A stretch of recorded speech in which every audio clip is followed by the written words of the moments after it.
what you need. I'll hold it if you want. It's okay. You sure? Okay, it's heavy. What you want? Everything. Can you go through this specifically? What you don't know. Interlobe.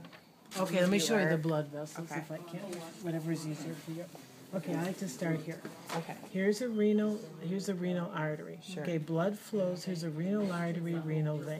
Okay. The blood vessels between the pyramids are the interlobar artery and veins, the correct color. Okay.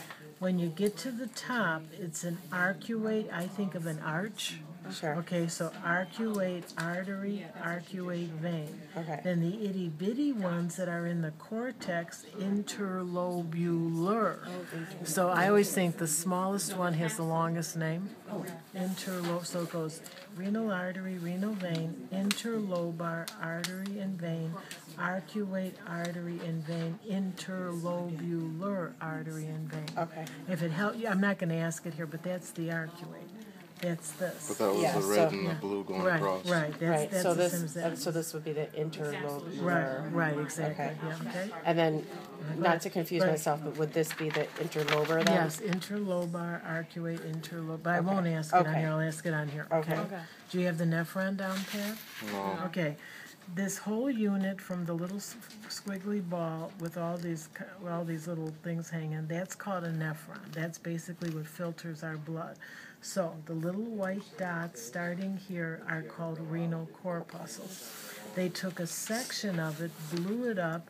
The white ones are also renal corpuscles. Okay. Then they made one huge renal corpuscle. Sure. Okay, so if we take a look at the big one, the outside is called Bowman's capsule. The inside, don't worry about the colors, that's blood vessels called the glomerulus. Oh, okay. Okay, we've got to bring blood in and take blood out. The wider one is the afferent arterial, then the top thinner one is the efferent. Afferent is always wider, efferent is thinner. Okay. Okay, now you go back here. You start with the corpuscle. The first tube coming off of it is called the proximal convoluted tubule. It's closest to the corpuscle and it's twisted.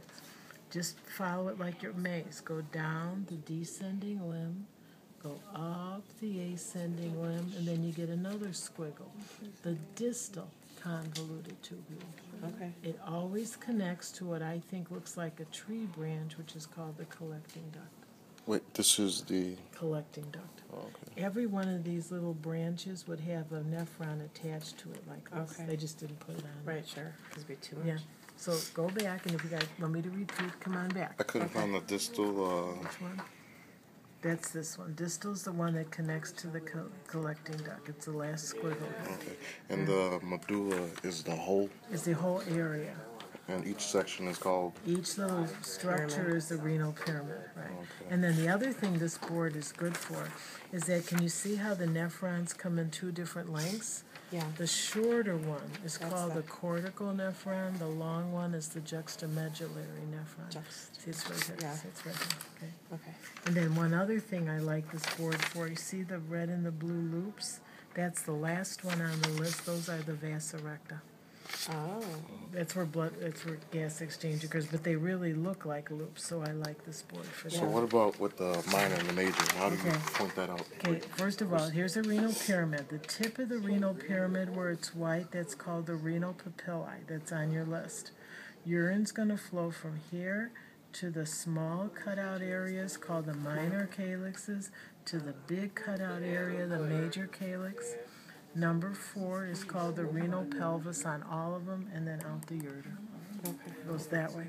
Okay? Thank Go you. take a look and then come on back.